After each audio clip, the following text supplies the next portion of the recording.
আজকে খুব আগেকার স্কুলের দিনের কথা মনে পড়ছিল। সেই টিফিনের সময় মা বানিয়ে দিত হলুদ চাউমিন, বেশি কিছু পড়তো না, তাও খেতে খুব সুন্দর লাগতো। তাই আজকে বানিয়ে নিলাম চাউমিন। দিয়ে দিয়েছিলাম জল, দিয়ে দিয়েছিলাম চাউমিনগুলো, আর একটু তেল দিয়ে ভালো করে সেদ্ধ করে ধুয়ে নিয়েছি আমি ঠান্ডা জল দিয়ে। কড়ার মধ্যে দিয়ে দিলাম তেল আর আলুটাকে ভালো করে ভেজে নিতে হবে।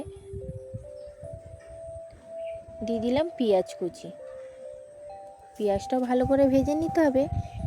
এবার দিয়ে দেবো মশলা, হলুদ, নুন আর লঙ্কা কুচি। ব্যাস, আর কিছু পড়বে না এটার মধ্যে। দিয়ে দেবো এবারে চাউমিনটা, আর ওপর দিয়ে একটু নুন দিয়ে ভালো করে মিশিয়ে নিতে হবে।